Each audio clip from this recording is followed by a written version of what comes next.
नमस्कार, हर खबर देख रहे हैं आप। मैं हूं आपके साथ सृष्टि शुक्ला। बुलेटिन की शुरुआत करते हैं बड़ी खबर के साथ और इस वक्त की बड़ी खबर आपको बता देते हैं। गुरुग्राम पहुंचे सीएम मनोहर लाल, बीजेपी जिला अध्यक्षों के साथ करेंगे बैठक। उत्तर प्रदेश और पंजाब चुनाव को लेकर के चर्चा की जाएगी। इस वक्त की बड़ी खबर आपको हम बता रहे हैं, जहां पर गुरुग्राम पहुंचे हैं मुख्यमंत्री मनोहर लाल। बीजेपी जिला अध्यक्षों के साथ बैठक करने वाले हैं वो। उत्तर प्रदेश और पंजाब चुनाव को लेकर के चर्चा होगी। तो वहीं आपको बताते चले, बीजेपी प्रदेश अध्यक्ष ओपी धनखड़ भी इस बैठक में मौजूद रहेंगे। गुरुग्राम पहुंचे सीएम मनोहर लाल, बीजेपी जिला अध्यक्षों के साथ बैठक करने वाले हैं मुख्यमंत्री। उत्तर प्रदेश और पंजाब चुनाव को लेकर के चर्चा की जा सकती है। जिस तरीके से उत्तर प्रदेश और पंजाब विधानसभा चुनाव करीब है, ऐसे में किस प्रकार से हरियाणा के नेताओं की ड्यूटी लगाई जाएगी, किस प्रकार से तैयारी की जाएगी और चुनावों को लेकर के क्या कुछ रणनीति रहने वाली है, इस पर आज चर्चा की जा सकती है। आपको बताते चले, बीजेपी प्रदेश अध्यक्ष ओपी धनखड़ भी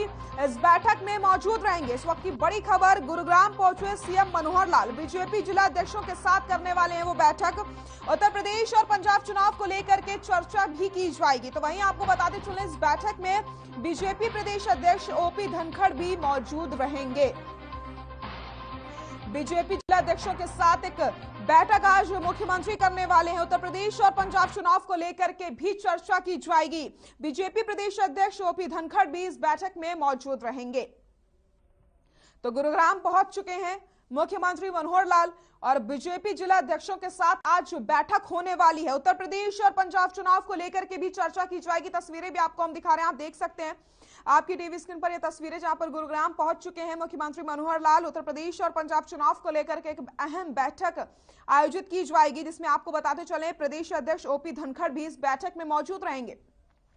उत्तर प्रदेश और पंजाब विधानसभा चुनाव को लेकर के चर्चा की जाएगी कि किस प्रकार से वोट बैंकिंग को बढ़ाया जा सकता है, आखिरकार किस तरीके से नेताओं की ड्यूटी लगाई जाएगी, क्या कुछ चुनाव की रणनीति होने वाली है, उस पर भी चर्चा हो सकती है। तो वहीं आपको बताते चले, जिला अध्यक्षों के साथ भी मुख्यमंत्री बैठक करने वाले हैं और बीजेपी प्रदेश अध्यक्ष ओपी धनखड़ भी इस बैठक में मौजूद रहेंगे। इस वक्त की बड़ी खबर आपको हम बता रहे हैं, जहां पर गुरुग्राम पहुंचे हैं मुख्यमंत्री मनोहर लाल। बीजेपी जिला अध्यक्षों के साथ एक अहम बैठक आज मुख्यमंत्री करने वाले हैं। उत्तर प्रदेश और पंजाब चुनाव को लेकर के भी चर्चा होने वाली है। बीजेपी प्रदेश अध्यक्ष ओपी धनखड़ भी इस बैठक में मौजूद रहेंगे। रुक करते खबरों का, दिल्ली के विजय चौक पर आज बीटिंग रिट्रीट सेरेमनी के साथ 73वें गणतंत्र दिवस समारोह का समापन होगा। आपको बताते चले, कार्यक्रम शाम करीब 5:15 बजे शुरू होगा और 6:15 बजे तक चलेगा। इस दौरान विजय चौक पर थल, वायु, नौसेना और केंद्रीय पुलिस बल के बैच के 26 परफॉर्मेंस होंगे। इस बार हिंद की सेना, ऐ मेरे वतन के लोगों जैसे नए धुन को भी शामिल किया गया है। वहीं इसके चलते जनपथ, संसद भवन, लाजपत और इंडिया गेट के आसपास के मार्ग प्रभावित रहेंगे। दिल्ली पुलिस ने सुरक्षा के मद्देनजर कुछ मार्गों को पूरी तरीके से बंद कर दिया है। तो वहीं आपको बताते चले, बीटिंग रिट्रीट में पहली बार 1000 ड्रोन का जलवा दिखेगा। इसमें आजादी के 75 साल पर लेजर शो के जरिए सरकार की उपलब्धियों को भी दिखाया जाएगा। वहीं इस दौरान पीएम नरेंद्र मोदी भी शामिल होंगे। तो आपको बताते चले, साथ ही साथ रक्षा मंत्री राजनाथ सिंह भी शामिल रहेंगे। सैन्य धुनों के साथ समापन किया जाएगा। बीटिंग रिट्रीट सेरेमनी आज है, जिसमें आपको बताते चले शाम 5:15 बजे समारोह का आयोजन किया जाएगा। आसमान में ड्रोन का प्रदर्शन देखने को मिलेगा और पीएम नरेंद्र मोदी इस कार्यक्रम में शामिल होने वाले हैं।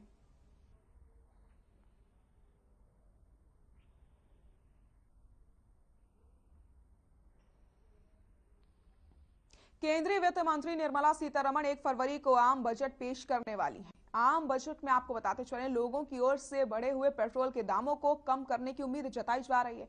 उन्होंने कहा कि तेल के दाम बढ़ने के साथ ही सभी चीजें महंगी हो जाती हैं, जिसकी वजह से संतुलन बिगड़ जाता है। उन्होंने कहा कि हमें 1 फरवरी को पेश होने वाले बजट से उम्मीदें हैं कि सरकार इस बढ़ती महंगाई पर अंकुश लगाने के लिए पेट्रोल के दामों में कमी करेगी, ताकि इससे आम जन को राहत मिल सके।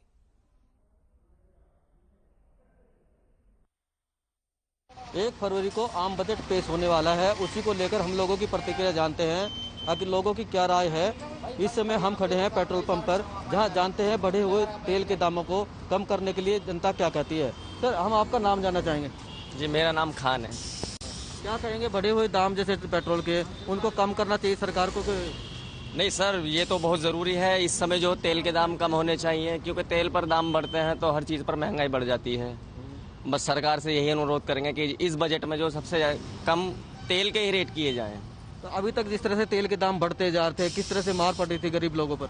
सर वो तो हम अभी भी झेल रहे हैं, अभी तक कोई इस चीज़ का कोई निचोड़ नहीं निकल पाया है। लेकिन फिर भी यही है कि तेल के दाम कम होने चाहिए। सरकार से यही अनुरोध करेंगे, बार बार इसी बात को बोलेंगे। महंगाई जिस तरीके से बढ़ रही है तो कम से कम इस चीज़ से तो निजात मिल जाए कि तेल के दाम कम किए जाएं। देखिए इन्होंने कही तेल के दाम कम किए जाए क्योंकि बढ़ती महंगाई से नहीं निजात मिलेगी। सर आपका नाम जानना चाहेंगे? सुरेंद्र कुमार शर्मा। तो क्या कहेंगे तेल के इस उम्मीद क्या करेंगे बजट में? सर बजट में उम्मीद तो यही है कि डाउन होने चाहिए भाव। अब जो रेट है इससे डाउन होने चाहिए सर। सब जगह रेट डाउन है, नेपाल में डाउन है, पाकिस्तान में डाउन है, यहाँ भी होने चाहिए सर डाउन। तेल बढ़ने से, तेल के दाम बढ़ने से महंगाई बढ़ती है। हाँ सर बिल्कुल बिल्कुल, तेल का तो असर पड़ता ही है सर, सब जगह पड़ता है। सब्जी हो चाहे कोई भी हो, हर चीज़ पे पड़ता है।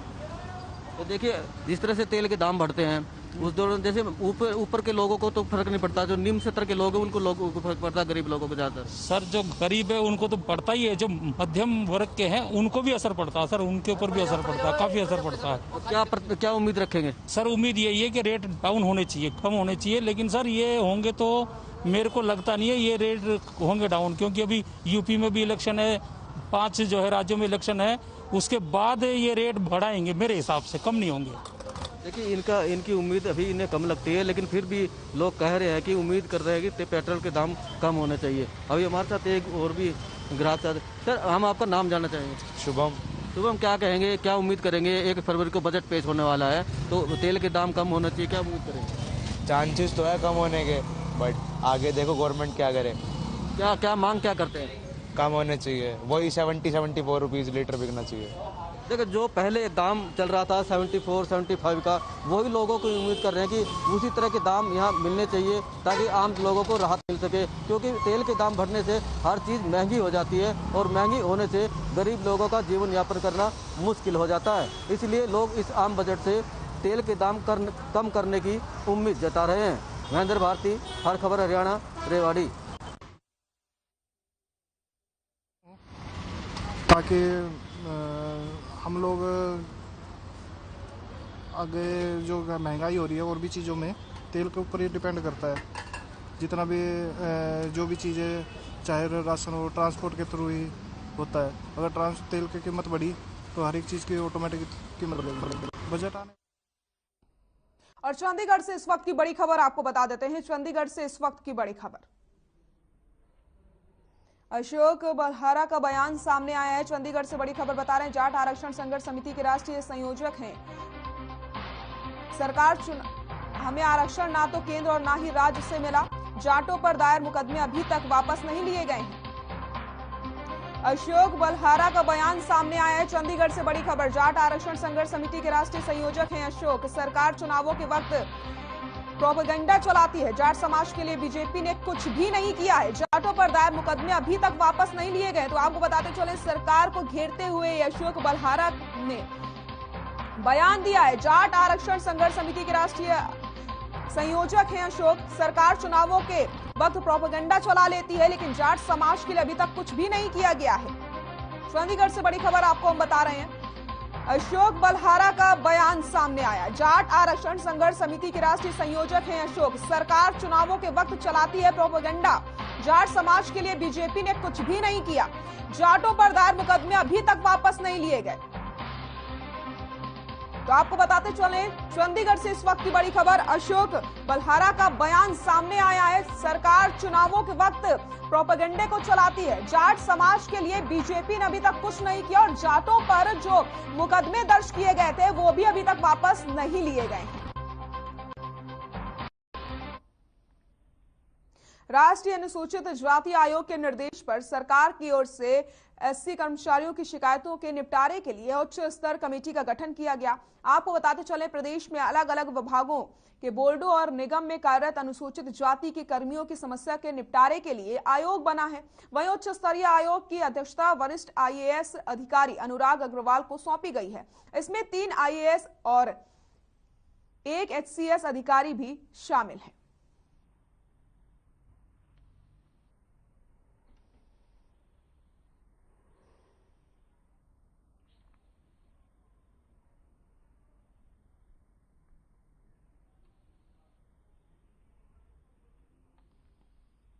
खबर भिवानी से है, जहां बंसीलाल नागरिक अस्पताल में डॉक्टर एडवियन ने पीएमओ का पदभार संभाल लिया है।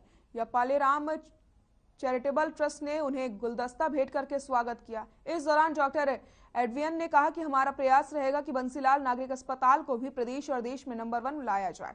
इससे पहले किशनलाल जालान नेत्र चिकित्सालय को भी बेहतरीन चिकित्सा सुविधाओं को लेकर के देश भर में नई पहचान दिलाई है। अब नई जिम्मेदारी मिल गई है, यहाँ पर भी पूरी निष्ठा से काम किया जाएगा और आने वाले मरीजों को सभी जरूरी सुविधाएं मिले, ये मेरी प्राथमिकता रहेगी। मरीजों को किसी प्रकार की दिक्कत ना हो, उनसे सीधे संपर्क किया जा सके।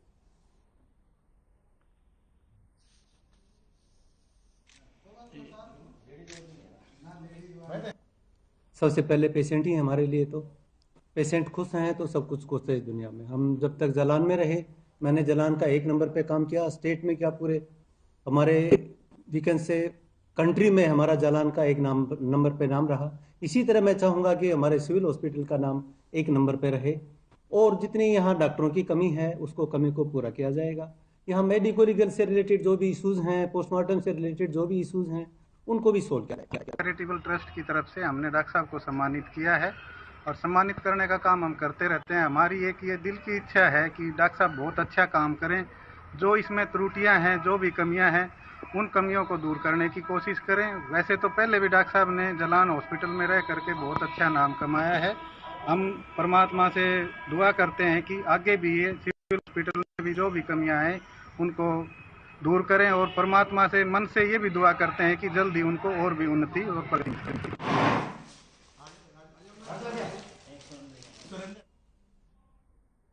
वक्त हो चला एक छोटे से ब्रेक का, जल्द हाजिर होते हैं।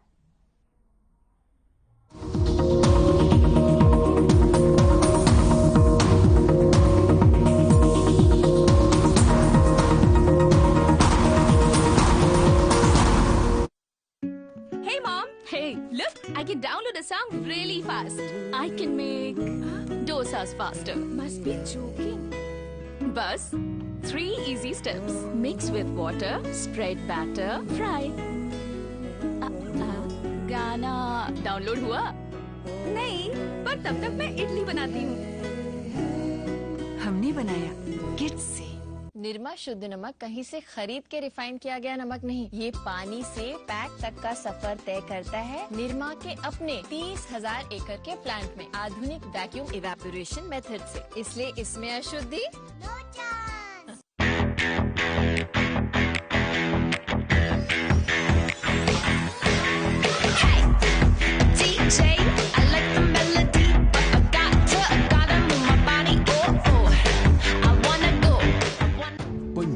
जसप्रीत का ठिकाना, मुंबई है आदर्श का आशियाना, केरल का गोविंदन निवासी, कोलकाता में जन्मे है काशी।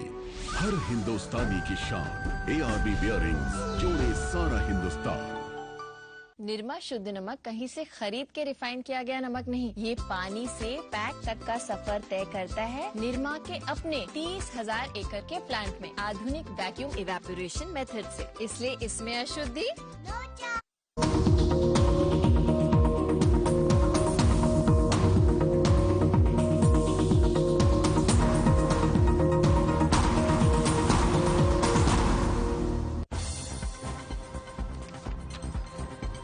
आज राजपथ पर होगी बीटिंग रिट्रीट सेरेमनी। आसमान में दिखेगा ड्रोन का प्रदर्शन, सैन्य धुनों के साथ गणतंत्र दिवस का होगा समापन समारोह। पीएम मोदी, रक्षा मंत्री राजनाथ सिंह होंगे शामिल। गुरुग्राम दौरे पर सीएम मनोहर लाल बीजेपी जिला अध्यक्षों के साथ करेंगे बैठक। उत्तर प्रदेश और पंजाब चुनाव को लेकर होगी चर्चा। बीजेपी प्रदेश अध्यक्ष ओपी धनखड़ भी रहेंगे मौजूद। महामारी अलर्ट, सुरक्षित हरियाणा के तहत आदेश जारी। 50% क्षमता के साथ सिनेमाघर खोलने की अनुमति। स्कूल कॉलेज को 1 फरवरी से खोलने के आदेश जारी। एससी कर्मचारियों की शिकायतों के निपटारे के लिए उच्च स्तरीय कमेटी का गठन। 3 IAS और 1 HCS अधिकारी कमेटी में शामिल। कमेटी की अध्यक्षता करेंगी वरिष्ठ IAS अधिकारी अनुराग अग्रवाल। पानीपत में विजिलेंस टीम को मिली बड़ी कामयाबी। 30,000 की रिश्वत लेते हॉर्टिकल्चर जिला अधिकारी गिरफ्तार। पत्थरगढ़ के किसान की शिकायत पर हुई कार्रवाई। कैथल में इंसाफ के लिए रेप पीड़िता ने शुरू किया अनशन। पुलिस पर लगाए मामले को दबाने के आरोप। कहा 2 बार मुकदमा दर्ज होने के बाद भी नहीं हुई कार्रवाई। और हरियाणा में थोड़ी धीमी पड़ी कोरोना की रफ्तार। एक दिन में सामने आए 4,660 मामले, 8,181 लोगों ने कोरोना को दी मात। एक दिन में कोरोना के चलते 19 लोगों की मौत।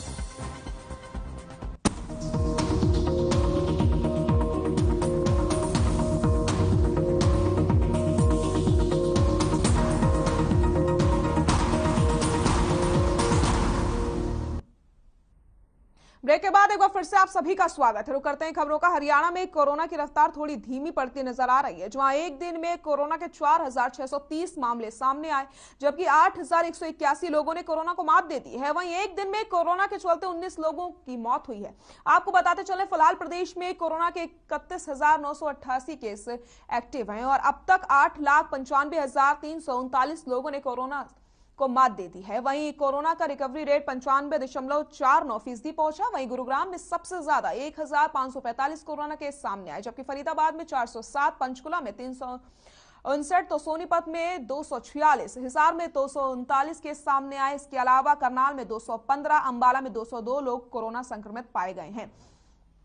तो आपको बताते चले, कोरोना का रिकवरी रेट 95.45% पहुंच गया है। वहीं आपको बताते चले, प्रदेश में कोरोना की मामले 31,988 सामने आए हैं। अब तक 8,95,339 लोग कोरोना से ठीक हो चुके हैं। गुरुग्राम में सबसे ज्यादा 1,545 कोरोना केस सामने आए। फरीदाबाद में 407, पंचकुला में 359 मामले सामने आए। सोनीपत में 246, हिसार में 239 केस सामने आए। करनाल में 215, अंबाला की अगर बात करते हैं तो 202 कोरोना संक्रमित मिले हैं।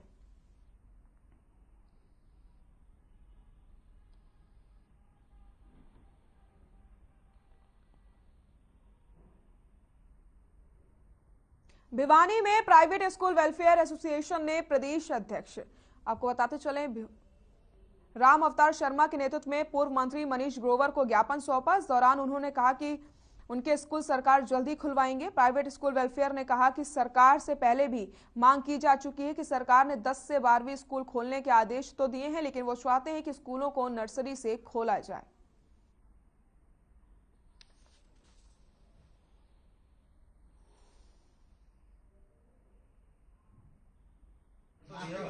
ऐसा है, मैं दीपक ने कई देर तक बताया काम 12 तारीख को प्राइवेट स्कूल एसोसिएशन पूरे हरियाणा प्रदेश में नर्सरी से 12वीं तक के स्कूलों को खोलने की हमारा स्पष्ट वो है। ये तो 5 दिन हमने 1 तारीख से खोलने थे, पर सरकार ने हमारी एक छोटी सी मांग माननी है, इसलिए हमने 5 दिन का और उनको टाइम दिया है कि इनको 5 तारीख से 6 तारीख तक खोलने का काम करे।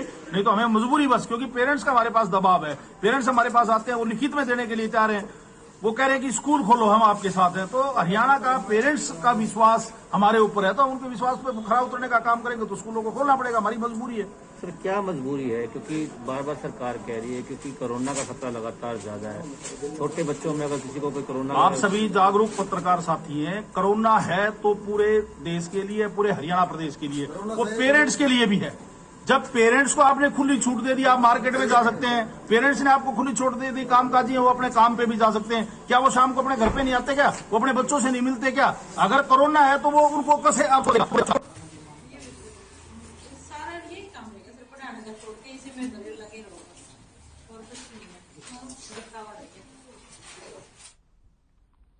कोविड महामारी को देखते हुए सरकार ने सुरक्षा के लिए अलर्ट जारी कर दिया है। वहीं सिनेमा घरों और विश्वविद्यालयों के लिए नए नियम लागू हो गए हैं। साथ ही साथ सिनेमा, मल्टी कॉम्प्लेक्स और थिएटर 50% क्षमता के साथ खोलने की अनुमति दे दी गई।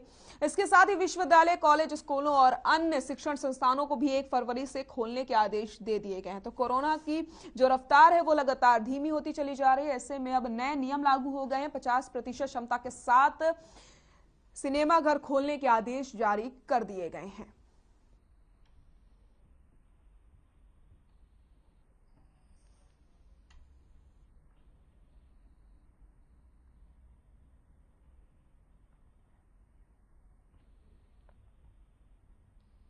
गृह मंत्री अनिल विज ने कई विभागों के अधिकारियों के साथ बैठक करी और जानकारी देते हुए बताया कि आजादी की पहली लड़ाई का शहीद स्मारक का निर्माण कार्य 80% से ज्यादा हो चुका है, जो जल्द ही बनकर तैयार हो जाएगा। साथ ही साथ आपको बताते चले, ये शहीद स्मारक जनसंपर्क और भाषा विभाग की ओर से स्थापित किया जा रहा है, जो 22 एकड़ भूमि पर बनेगा। शहीद स्मारक को स्थापित करने के संबंध में इतिहास की पुख्ता वस्तुओं और कहानियों को दिखाते हुए 1857 से संबंधित इतिहासकारों की एक कमेटी का गठन किया गया, जिसमें वे अपने अपने अध्ययन के अनुसार जो सुझाव देंगे उन्हें स्मारक में कई कलाकृतियों, आर्ट, लाइट एंड साउंड इत्यादि के माध्यम से दर्शाया जाएगा और इससे लोगों को ज्ञान भी मिलेगा।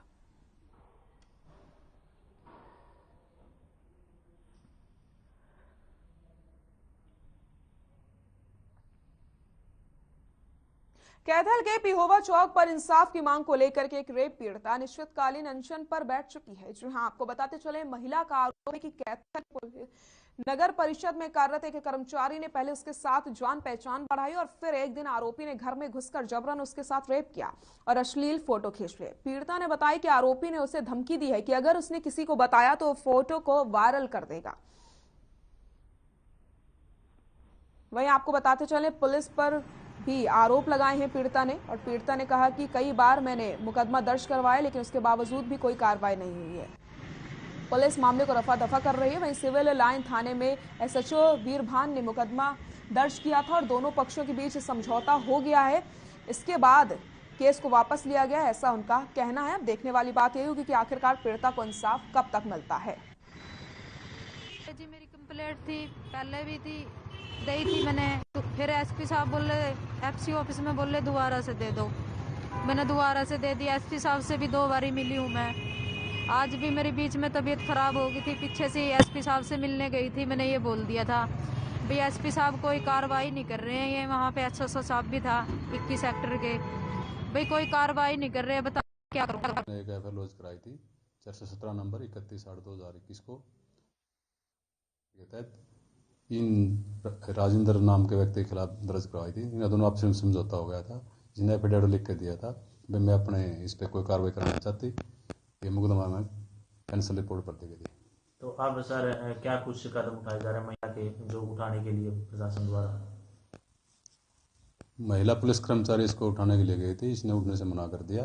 फिर मामला उच्च अधिकारियों के संज्ञान में है, जैसे भी आदेश मिलेंगे ऐसी कार्रवाई की जाएगी।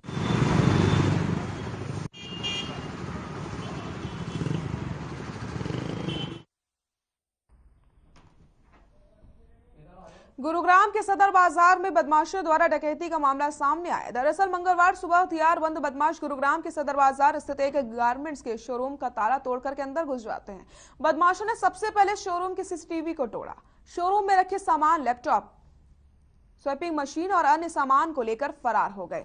सूचना पाकर शोरूम मालिक मौके पर पहुंचा तो बदमाशों से वो भिड़ गया। वहीं मौके पर पहुंची पुलिस को देख बदमाश फरार हो गए। साथ ही साथ शोरूम मालिक ने बताया कि डकैती करने वाला कोई गैर नहीं बल्कि उसी का सगा चाचा है। आपको बताते चलें, डकैती की पूरी वारदात सीसीटीवी में कैद हो गई है, जिसके आधार पर पुलिस जांच कर रही है।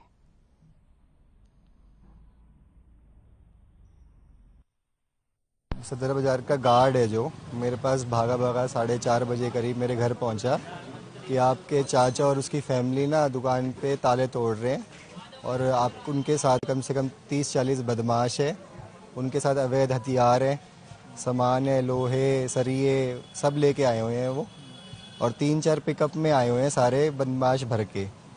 तो मैंने अपनी मदर को बोला कि मैं जा रहा हूँ दुकान पे और मैं भाग के यहाँ पे आ गया। इतने वो सारे ना इस गली से सारे अंदर घुस चुके थे और मैं पीछे पीछे उनके घुसा और मेरी उनसे हाथापाई हुई। 10-5 मिनट की हाथापाई के बाद उन्होंने मेरे को नीचे फेंक दिया यहाँ पे। बट एट प्रेजेंट मैंने कॉल करी 112 नंबर पे गुड़गांव के पुलिस स्टेशन पे, बट पुलिस आ गई, पहुँच गई, यहीं पे पुलिस थी, उन्होंने बाई चांस वो आ गई यहाँ पे, उनको देखते ही सारे बदमाश भाग गए। 2 दिन पहले रात को इन लोगों ने हमारी दुकान पे डाका डाला, तो सुबह 5 बजे हमारे यहाँ चौकीदार आया दुकान जो बाजार में रहता है, और उसने बहुत तेज़ी से दरवाज़ा खुलवाया और हमें बताया कि तुम्हारी दुकान में कोई घुस आया है और ताले तोड़ दिए हैं तुम्हारे। तो हम तेज़ी से भागे तो मेरे बेटे वहाँ पर 20-25 गुंडे थे और इनका पूरा परिवार था और थोड़े 1-2 रिश्तेदार भी थे। तो मेरे बेटे ने घुसने की कोशिश की तो मेरे बेटे को औजारों से मारा और हमारे दुकान का सारा सामान तोड़ दिया, सारे दरवाजे तोड़ दिए, सारे शटर वगैरह के ताले तोड़ दिए इन्होंने। कहना यही है कि इसको पूरा तरीके से करा जाए। प्रशासन से हम यही विनती करते हैं कि जो ये डकैती हुई है सदर बाजार में, ये पहला ही चांस हुआ है और ये नहीं होना चाहिए था। और जो हमारे भतीजे के साथ हुआ, ये अकेला है, न इसके फादर है, मदर घर रहती है। अब ये अकेला यहाँ पे संभालेगा तो कैसे संभालेगा। और इसके बच्चे के साथ सारा बाजार साथ है। अगर ऐसी कोई वारदात हम प्रशासन से भी लड़ेंगे और बदमाशों को भी हम देखेंगे। बस इतना ही मैं कहना चाहूँगा। 50 बदमाश अंधेरे में आकर दुकान पर डकैती करने की कोशिश कर रहे हैं, कहीं ना कहीं दूसरे व्यापारियों को भी इसका डर होगा जरूर। इसीलिए तो मैं कह रहा हूँ कि हम व्यापारी सब एक है। अगर कोई भी व्यापारी के साथ ऐसी दुर्घटना हुई या इसके साथ भी कभी भी अब वारदात हुई तो हम सारे व्यापारी एक साथ। पुलिस कमिश्नर से किस तरह की मांग करते हैं आप? पुलिस कमिश्नर से कहते हैं कि हमारी सिक्योरिटी की जाए, यहाँ पर सिक्योरिटी छोड़ी जाए और इस बच्चे के लिए तो खासकर छोड़ी जाए जो इसके साथ हरकत हुई है।